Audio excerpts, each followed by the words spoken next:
Hello friends, இந்த வீடியோவில் என்ன பார்க்க போகிறோம்னா ரீசெண்டாக நடந்த ரிசர்ச்சில் பியோட இனத்தை வச்சு கேன்சர் செல்ஸை வந்து அழிக்கணும்னு சொல்லியிருக்காங்க. அதாவது தேனியோட நஞ்சை வச்சு அதாவது புற்றுநோய் கட்டிகளை வந்து அழிக்கணும்னு சொல்லியிருக்காங்க. அது உண்மையாக போய் அதை பற்றி இந்த வீடியோவில் பார்க்க போகிறோம். அப்புறம் இன்ட்ரெஸ்டான வேலைக்கு தப்பிச்சு நீங்கள் தெரிஞ்சுக்கணும். இன்னொரு ஃபாலோ பண்ணிக்கோங்க. வாங்க வீடியோக்குள்ள போகலாம். ஃபர்ஸ்ட் ஆஃப் ஆல் நீங்கள் இதை பற்றி தெரிஞ்சுக்கணும். அப்போப்டோசிஸ் அண்ட் கேன்சர் செல்ஸ்னு நம்ம தெரிஞ்சுக்கணும். இப்போ எக்ஸாம்பிளுக்கு இந்த இலையை வந்து செல்ஸாக எடுத்துக்கோங்க.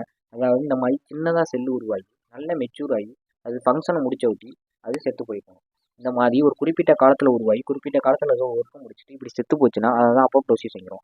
அதே அந்த ஒர்க்கை முடிச்சு சாகாமல் அதே இடத்துல இருக்குது. நியூ செல்ஸும் அதே மாதிரி உருவாக்கிட்டே இருக்குது. அதோட மாஸ் வந்து அதிகமாகிக்கிட்டே இருக்குது. அதாவது வால்யூம் அதிகமாகிட்டே போகுது. இதை தான் கேன்சர் செல் செஞ்சிடும். இப்போ எப்படி அந்த பிவி இனம் வந்து கேன்சர் செல்லை அழிக்குதுன்னு பார்ப்போம். இந்த பிவி இனத்தில் மெல்லிட்டின்ங்கிற ஒரு சப்ஸ்டன்ஸ் இருக்குது. அது என்ன பண்ணுறா வாட்டர் அண்ட் லிபிட் கண்டென்ட்டை டேமேஜ் பண்ணி செல் அழிக்குதுங்கிறாங்க. இப்போ எக்ஸாம்பிளுக்கு ரிப்பீட் இந்த இலையை செல்லை எடுத்துக்கோங்க.